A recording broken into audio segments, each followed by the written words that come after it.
Relaxing comparing to changing trekking trip. I spend most of my time in Lhasa. Join us on Up Close as we journey to Tibet through a backpacker's perspective. Hi, and welcome to Up Close. Today, we'll take you on a journey to the rooftop of the world, Tibet, an area whose landscape and beauty compares only to those conjured up in our dreams. Now, let's take an up-close look at the natural scenery of Tibet.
Absolutely gorgeous and inspiring, isn't it? Let me see a show of hands. How many of you have always wanted to go to Tibet? Okay, almost all of you. How many of you have actually been to Tibet? Okay, I'm going to come down into the stage and you're going to tell me why you always want to go to Tibet. What's the allure of Tibet for you? Let's start off with you. Why does Tibet attract you? Why does it interest you? Just as you said before, the beauty you can only think of in your mind. And to me, living in Beijing only for a few months now, it just seems so different. Just the wildlife, the nature's beauty, and just the isolationism, like just how far away it is from, where we are now. It's just something that you really can't imagine until you go there, and something that I've never seen before and like to. Right, a complete escape, something completely different from what you've experienced. Exactly. Yeah, thank you. Who else? The culture, the people, the landscape, the architecture, basically everything makes me want to go there. Haven't been there yet. I haven't been there yet either, and I hope to go soon. I know. How about somebody on the top row there? Okay, I really want to go there just for I think it's really different, and I'm living here in Beijing, this big city, but Tibet is really different from here, and the culture, those religious things, and the food and the people's lifestyle. So I think I want to go there. Maybe I don't know what's so special there, but I just want to go to see those different things. Great, thank you. And how about the lady next to you? I think it would be great to go to Tibet and just explore new cultural practices, traditions, customs, and just to get a better idea personally of what life is like in Tibet. Great, thank you. My parents work there, and I really want to see the sceneries, beautiful sceneries there. And I think those Tibetan people are very pure. And so this summer I am planning to go there once again. Great. And you say your parents live there? Yeah. What are they doing there? They work there? Teachers. Okay, yeah. Great. All right. You're lucky you get to go visit all the time. Yeah. All right. Well, our first guest today went to a place called Mo Tuo on her first trip to Tibet.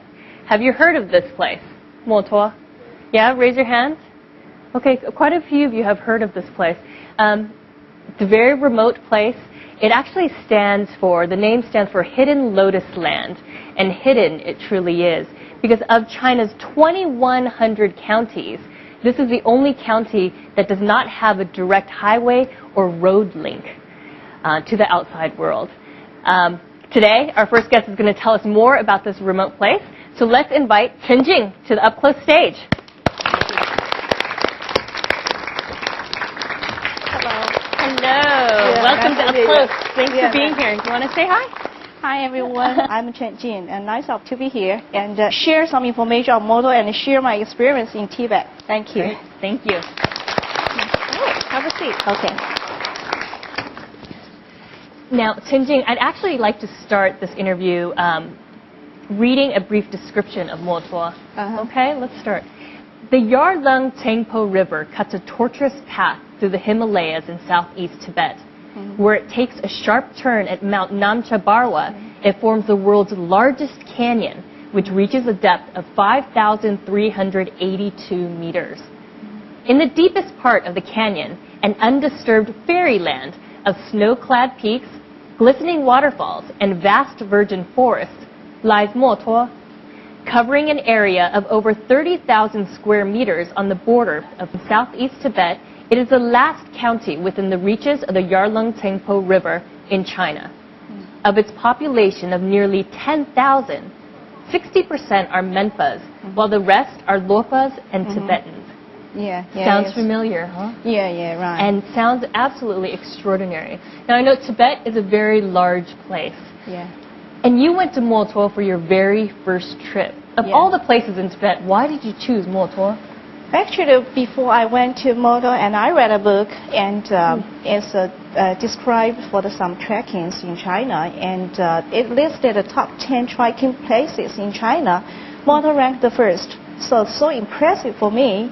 And also in 2006, and the train will start operation from 2006, and I decided to do my first trip before the train starts its operation. So I decided for sure, and I must to be in Tibet in 2005.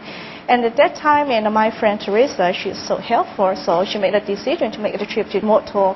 And for my personal impression for Moto is such a remote place, and I can never imagine I can be there. It's really far away from my living and from my life. Finally, and I decided to make the trip, and for the reason I want to know more about Moto, to know the place, and to know the people, to know that this is this is one of the last Pure Lands in China. Neither of you had been to Tibet before this trip. Yeah, actually, Teresa made her first trip in 2004, and made her trip to Ali. Okay. Yeah. Okay, great. Now, of course, Beijing is very far from Motuo. So how did you get to the starting point at that time? We took the train from Beijing to Xining, and then we changed to another train from Xining to Germu. And we took the bus from Germu to Lhasa. Actually, it took us such a long way. It's really far away. How long did it take you to get to Lhasa? And totally it's 3.5 days, almost 3.5 days to be in Lhasa. From Beijing to Lhasa? From Beijing to Lhasa, yeah. Okay. Yeah. And then once in Lhasa to the starting point of your trek, how long did that take? And how did you get there? Oh, yeah, and in Lhasa, and we stayed in a hostel and put a note on the whiteboard and trying to find some people who would like to join us to make the trip to Moto. And at that time, and we got one guy, and we finally called him Hero, a nickname of Hero. Actually, he's another trekker, and backpacker, and but finally he made his trip, and so at that time, that's the only people we find. Just the three of you, Teresa, and Harold. And we took a bus from Lhasa to Bai. That's Bali is a small county. That's the start point from Bai. And then how long was that bus? 6 or 7 hours from Lhasa to be there. And when we got to Bai, it's really a little bit late. We couldn't catch out of the bus from Bai to Paixiang. That's the really start point of Moto. So we had to take a taxi. We had to take a taxi from Bai to Paixiang. And when we arrived at Paixiang, it's really dark. Yeah. So it sounds like it took you somewhere about 5 days, 5 or 6 days to actually get to the start point of your trek, yes? Right. You must have had a lot of time off from work. And then how long did the trek itself take? 10 days. Wow. Now, I did some research myself about Moto, and I looked at some travel tips, and the first travel tip that I saw said, do not even consider doing this trek if you are not prepared to encounter difficulties and setbacks. Yeah. This was your first time to Tibet. Teresa had been there before, but this was your first time traveling through Moto, which I know has its own hazards. So how prepared were you? How did you get prepared? It's at the very beginning, and it's really, really hard, far harder for us to do the preparation because not so many information for more tour. And finally, from the website, we got some people, and there's one people who we call him Wang Ge, Brother Wang, and he just finished his trip to Motor 2 weeks ago before we left. So he's really helpful. At least from his information, we got to know we don't need to bring the tent. We don't need to bring the sleeping bags. That means we don't need to carry so much heavy stuff with us. So why didn't you need sleeping bags and tents? Because there are places to stay along the way? Yeah, actually it's not a dormitory. We can just call it a dormitory, just a shelter place with some wooden plate, some places. And for local people and for the people just to stay inside. And every day we got to start from first place and to stay in the same place because that's the only place we can stay. So no matter how you go, how fast you go or how slow you go, and that's the only place you can stay. So every day, all the people going to Motor just to follow the same place and same schedule. Oh, so everybody's following the same route and you're stopping every night. So day 1, you start here, you end here. Day 2. Right. So people can't go ahead. People can't skip a spot and go to the next. No, because if you're going to skip one stop and you have to go more than 10 kilometers away to find another one. I see. You brought a map with you. Can you show us the map?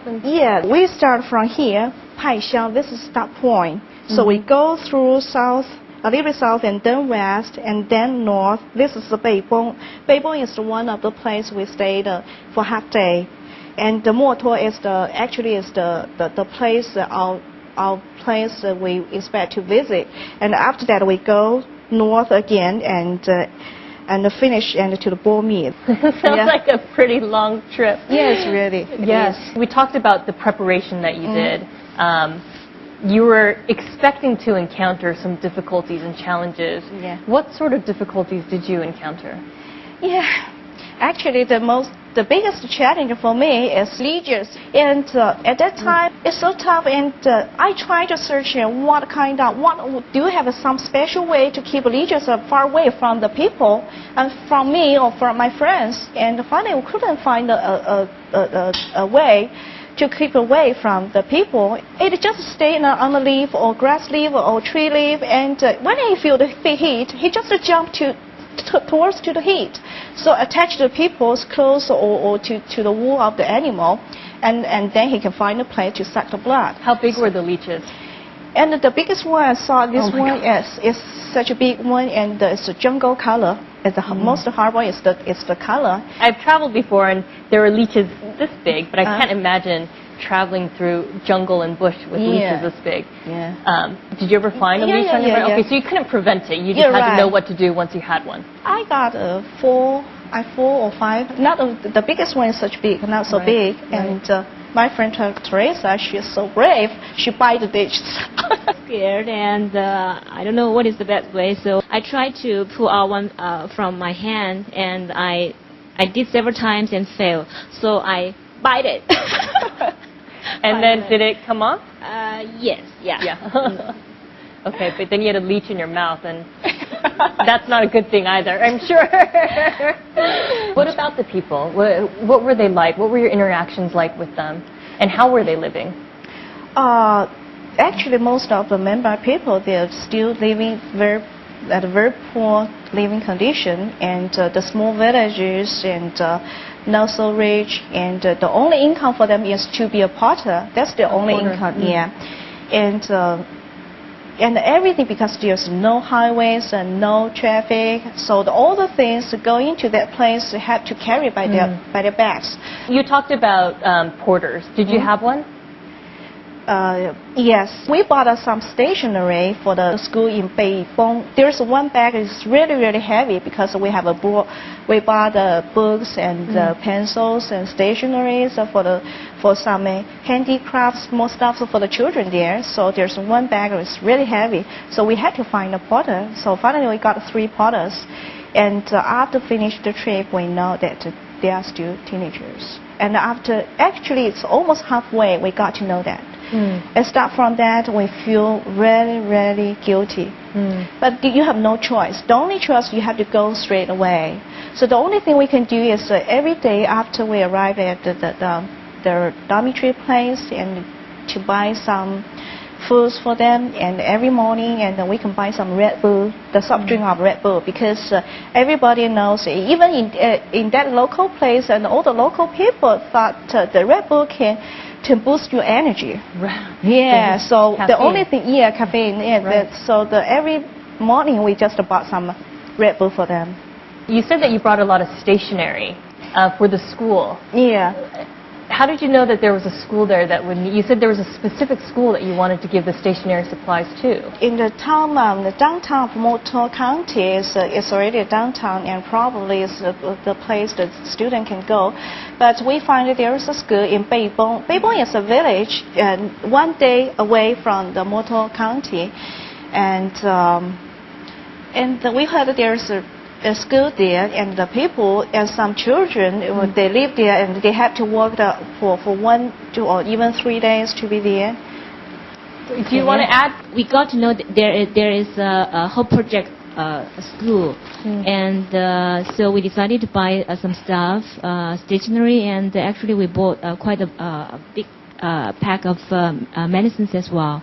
But unfortunately on that day, it was Sunday or Saturday, we didn't see many students, but we did have a very good communication chat with the dean and a few teachers.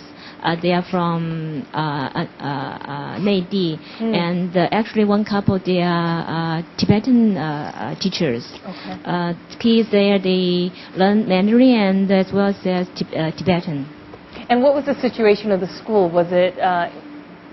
Actually, it was donated by a factory from Shanghai. It's nice that they have the main building, and they are going to build a canteen.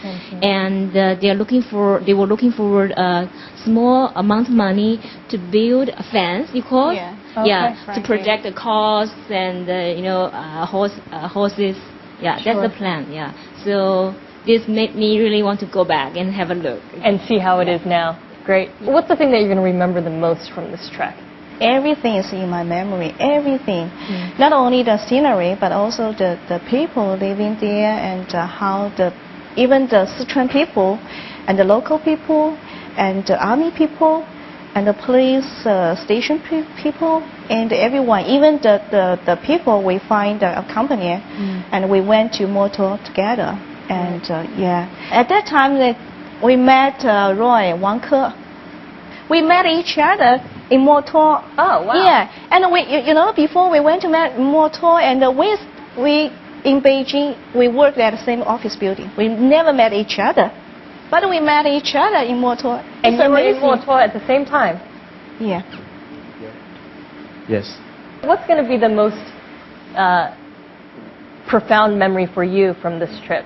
墨脱，它是一块净土，能够让人心里平静下来，所以我就去了。然后遇到了很多好朋友。That's it. A place to meet friends in this very peaceful environment. Yeah, and remote also environment. we have so many good memories, and we help each other, and it's so impressive, so moved for some little things. Show me. You brought a bunch of pictures. Why don't you show us a few of them? Okay. This is the Tibet house in Paishan. This is Star Point. So it's really, actually in Paishan it's already a very beautiful place. Actually at that time it's raining, but you can see the houses, they're so beautiful, so colorful. And this is a Sichuan guy, and here's a Sichuan people, and look at this in his hand. Dog. It's a dog. It's a dog. Because the river, because of the landslide and debris flow, the road was broken. There's no way. So the only thing is we have to cross the river, and for the people, when we cross the river, it's really hard. Just like this one is. Oh my gosh. It's a river, and it's for the people, normal people. It's already no way to. We have to hand in hand and go together. Otherwise, the people will be flown by the river. So for a dog, it's really difficult for a dog to cross the river. So the dog is Sichuan people's young Sichuan people's So one. he was throwing the dog over. Yeah, over. Why are there no roads in Motor? Actually, there were roads in Motor, but because of the bad weather and debris flow and the landslides, and the road every year, the government put a lot of money for building the roads, but every year, every rainy season, and all the roads will be destroyed. And this is actually on the halfway. I remember the second day or the third day, we met at the head of the Motor County. He just did his research for building the road again. He told us every year he will do the tracking every year just to do the inspection how to build the road. And actually, the government has put a lot of money because of the bad condition, the road condition, the land condition, and also the weather. So the road will destroyed every year. And actually, Motor County, as the downtown, is really a nice place. It's just like a platform. So many mountains around it. There's only one mountain. It's at the top of the mountain, just like a platform. It's so beautiful. It's crowded with clouds around it. So every morning you can see the clouds just in the middle of the mountain waste. You can see a lot of beautiful scenes, and I can show you some picture of Motor County. This is the courtyard, flying the flag. This is the government's location, and this is some notice. They just put it over here, and all the things and the government's notice. And I just took one picture of this one. Is the good news, and this is a dormitory for the government people living. And actually, there's another most impressive thing is we call it #1 restroom. Number one restroom? Yeah, #1 restroom. It's a restroom located in the government's courtyard, and it's the place, and the wall is only halfway. When you stand up, you can see all the beautiful sceneries outside, but when you take yourself easy, all the water or something will fall down to the river, to Yellowstone River. It's really amazing. So you don't feel. So we call it #1 restroom. It's such a beautiful place. You can hear the noise of the river. So you can feel the mountain blues just to your face. It's such a beautiful place. So doing your business in a very natural place. Wow, it sounds like an amazing experience. Like you said, 10 days of just constant beautiful scenery, amazing people. Not only the local people who live there, but your fellow travelers. It sounds like you really developed some strong bonds. Right. We enjoy so much.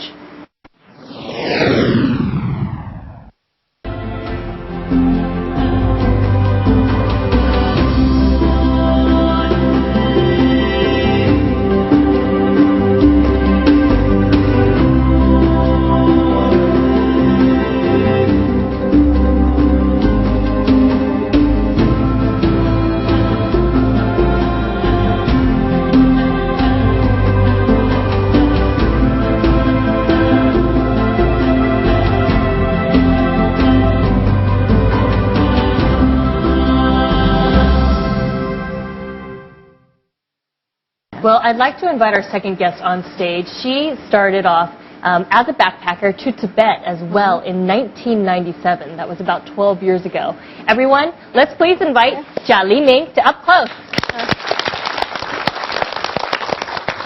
Hello. Welcome. Nice to see you. Jia, you were hearing the story, Chenjing's story of backpacking in Tibet in Motor. I know that you were back in 1997. You're different from I feel it was quite reluctant to change. I spent most of my time in last and just to relax. I did excursions to around areas like Shannan or Shikazi, but more relaxing. And also feel like when I went, I was just looking for a place which was totally different from Beijing, the life in Beijing, and more could find something different and so, like real life. So and spent some time, like a month, around there. A month? So, yeah. But we did take the same route from the Qingzhangxian from Qinghai to Tibet. I had to bus all the way from Xining to Lhasa. That's the difference. Yeah. So you were there in Lhasa, or at least based in Lhasa, for 1 month. How did you spend your time there? You're just there to soak it all up, huh? Yeah, actually I stayed at with a classmate, a friend, a Tibetan friend back in college, and so I feel like I lived like a local people, and normally I went to the chorus around Jokang Temple, Potala Palace. Their chorus, places in the early mornings and the late afternoons, like the local people, and also go to the local tea houses to talk about tea. Drank a lot of milk tea. They call sweet, and at home and stayed with them, and also like chat with local people and cook. I remember there's the vegetable market right behind the Potala Palace, so every day I had to go there to buy vegetables, and also you pass by the beautiful just by the place with prayer wheels and all the way, and also our family is the local Tibetans too. Here is the of backpacking and do whatever to do, and you can go wherever you want to go. As long as you don't have a schedule and you have a lot of time. Yeah. Right, so you are truly living the life of a local person there, doing daily activities that somebody who lived in Tibet would do. Yeah, but sometimes it's different because I spend a lot of time at Loblinka and just sitting there doing nothing. Sometimes they are building a new building, so they have the special singing and dancing when they do the construction work. So I sometimes just spend the whole afternoon listening and watching. And also there's a zoo next to the Loblinka, so sometimes I went there to the zoo. Was Tibet everything that you expected, or was Lhasa everything that you expected? Because it was your first time there in 1997. How did it meet your expectations? It's very different, because before I went there, the books I read, and I didn't read any like practical guidebooks. Most of the books I read was like I don't know if you heard about Ba Huang. All those picture books, then they described Tibet as this harsh place, remote and so difficult. But my life was quite relaxing, and also the spiritual side of the place was my expectation actually. What was that like? It's hard to describe, and I always feel peaceful and content when I was spending time at the monasteries or went with local people praying surrounding the chorus. It's you can't find any other place in the world like this. And it's like there's like some small places in Lhasa, actually, in the small alleys, small monastery. I remember there's one. They believe that there's a lama there, and they have this special kind of holy water. It's good for your eyes. So I always went there and just sat inside the small monastery and watching the local people coming, praying, and all those things. And I couldn't find any place like that in Beijing. And for a beginner, for that kind of life and the culture, it's totally sure. And this is your first trip, so it really opened your eyes up to the possibilities. Yeah. The possibilities out there. Yeah. Now, Chenjing, your first trip, we talked mostly about Mo Tuo. Did you spend some time in Lhasa as well? Yes, I did, and actually I enjoy a lot for Lhasa sunshine. I love to sit on the Jokang temples, the roof of Jokang temples, and to have a chat with Lama, and just enjoying to looking at the people there and enjoy the sunshine. And from the roof you can see the Buddha temple, so yes, you can see this quite clearly. So just enjoy the sunshine there.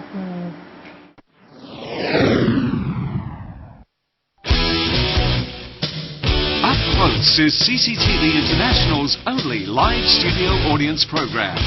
An active contributor, the studio audience adds additional perspectives to the guests' lives. Be close to the ones you're so familiar with, yet so far away from. We welcome you to the Up Close studio to meet the person you've been dying to know about. Why hesitate? Please log on to our website to find out more or contact us direct. Now, how many times have both of you been back to Tibet since this, first time for you in 1997 and for you in 2005? I've been there maybe to Tibet province maybe around 8 times, and numerous times to the Tibetan areas in other provinces. And for me, 3 times. 3 times. Yeah. Why do you keep going back? The first Tibetan trip was like the limestone of my life, so I just had this crazy passion about Tibetan culture and Tibetan Buddhism, of course. So I went back to learn more, but also because of my job, most of my later trips are actually related to my work. And so I brought a lot of groups to Tibet, or did research trips, sometimes trekking, sometimes cultural trips. So since then, you've kind of done it all in Tibet. You've done research, you've spent some time, I'm sure you've spent some more time in Lhasa, just experiencing life there. Yeah, I read a lot of books when I went back to Lhasa. It's the right place to read books, and then you can go to the actual places and to see if you what you read is right, is correct or not. Sure. So. What about you? You've been back 3 more times. Yeah. Where did you go? And the first trip was to Moto, and the second trip was to the Chumulama's base camp. And I took the trip to be there. And the third time is last April. And I have a very big decision for my job. So, and at that time I didn't know how to make the choice, either this one or that one. So I just flew there the weekend and spent 2 days to have sunshine on the roof, and then make the decision. That's it. Quite simple. You just went to Lhasa for 2 days? Yeah, for 2 days to have the sunshine on the Jangkok Temple's roof. This was, you said last year?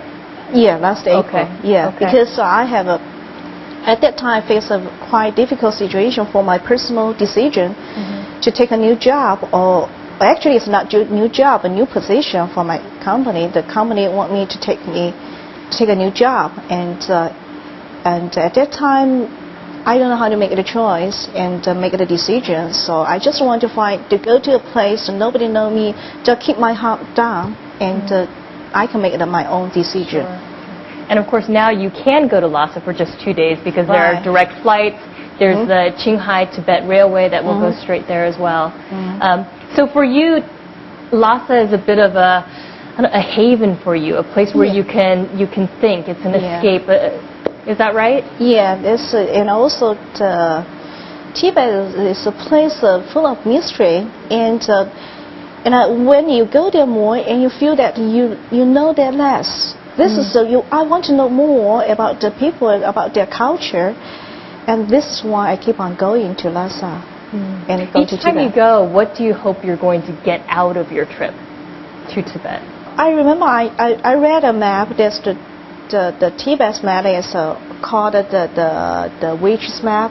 It's something like that. There's so many temples. The whole map of Tibet just like a witch and laying facing the sky. So from there you can find so many temples, and each temple has its own function. And actually when I first time to read that map, I feel shocked for that map. This is a kind of culture that this is why. And I remember last time when I was in Lhasa and I chatted with a Lama, and he told me the Tibetan people is such a wide nation, and finally it becomes so calm. Why? Because of the culture, because of the Buddhism, because of the temple. So this is I want to know how this kind of culture can keep people calm down.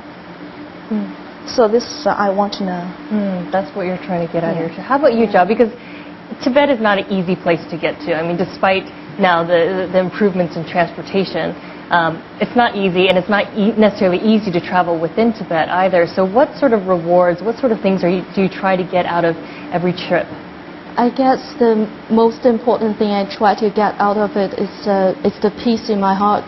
It reminds me of the painting, famous Tibetan painting. If you go to the monasteries, you always see it. It's a monkey leading an elephant. Firstly, it was the monkey leading the elephant, and then in the end, the elephant was leading the monkey. The monkey represents people's mind, and the elephant is your heart.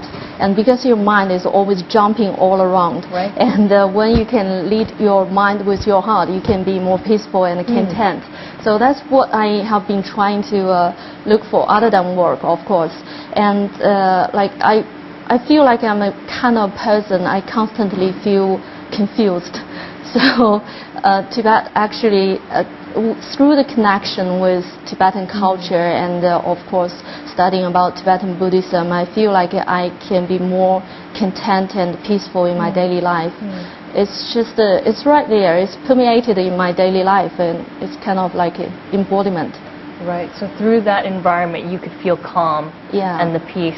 Yeah. How about the rest of you in our studio audience, because there were a handful of you who have been to Tibet. I'm just curious again, you know, it takes quite some effort to get there, and so there must be something that you received in return, some sort of reward that you received from that trip. Can you talk a little bit about the reward, what you got out of that trip? How about, well, let's start with you, Teresa. All right. Actually, I don't think I have an answer for it. I'm a person who is very interested in the attractions of minorities, and I think all of my trips, I feel it's the people who drive me to go back. And your interactions with those people. Great. And how about you, the gentleman next to you? I haven't actually been to Tibet proper. But if you look at the areas that surround the region itself, there are a lot of pockets of Tibetans that still live there. I went to Qinghai, so I was at southern Qinghai, which is northeast of the Tibetan Autonomous Region. One of the things that I did find that makes me want to go back again is the relative sense of peace and contentment that you see in people's eyes. You go there and you look at them and they're happy, and it makes you sort of wonder, being in a big city, what does it take for you to be happy? And you go there, you meet them, you work with them, and they're very simple and very pure and they're very hardworking people. They may not know the ways of how we work out here in the big cities, but when you teach them, they're very willing to learn, and they get a grasp of it pretty quickly. And that sort of makes you kind of go back and say, hey, well, there's a lot we can contribute to each other's lives. You teach us the value of peace, and peace of mind, and how you feel about yourself, and you teach them skills that they can use later on. Say, for example, when you bring tourists in, so you teach them something, you teach them a trade. I think more and more, I think that's probably what would drive me back and would keep me wanting to go back to Tibet. It's just that being able to make a difference in someone's life and be a part of their lives at the same time. And at the same time reflect on your own life. Exactly. You're looking at absolutely. theirs. It's sort of a mirror and say, hey, what's really important to you?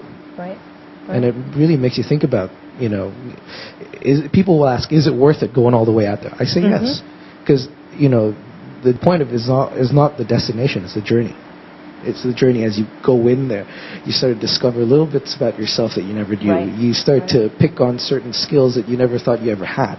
But because you're forced to do it in certain ways, you're put in a situation where you have to call upon it or draw upon it, then you sort of, wow, okay, well, there you go. I'm on a trip. I need to figure this out. I'm sure you had the same situations when you were in Tibet that you didn't expect that you would admit. And that's what I found. That's what I think is quite a worth it experience just to go to Tibet alone. Absolutely. I like what you said. It's not about the destination, it's about the journey. It's about those everyday experiences. Absolutely. Did you want to add something? Yeah, I was listening, and actually I feel like if you try to understand the world from the and not only in this case is from the Tibetans' way of living and culture, and try to understand from their standpoint. Actually, you can understand the world in a different way. That's actually what I got from the trips and the connections with Tibetan people. Actually, I understood the way and the life in a different standpoint, and that makes a difference. Right. I think we get so caught up in our lives and we only know life from our perspective, but to see it from a completely different perspective, from a simple perspective, a simple and yet a very peaceful and joyful perspective is very enlightening, and it tells us a lot about how we want to live our lives as well. Exactly. Yeah, and I think that's all, you know, wrapped up in this allure of surrounding Tibet. It's the culture, it's the people, it's the natural scenery, it's just the feeling when you're there, right? We've talked a lot about Tibet, traveling there, backpacking through there, and next week we're going to talk a little bit more about how do we get there, what are the things that we need to bring, and what are the important things to consider when we go. So stay tuned next week as we continue our discussion about the experiences of Tibet travel. I'm Yishu in Beijing, and we'll see you next week on Up Close. Bye for now.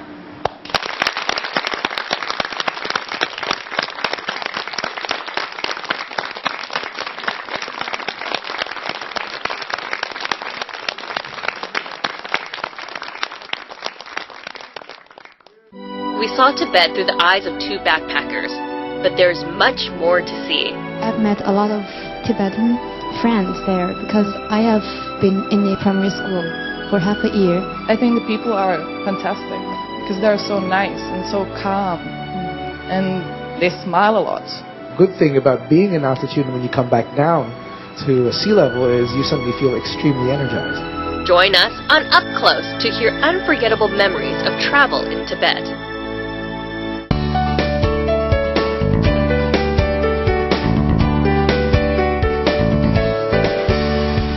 Wonderland on Earth, Snow in Paradise, Tongbai Mountain.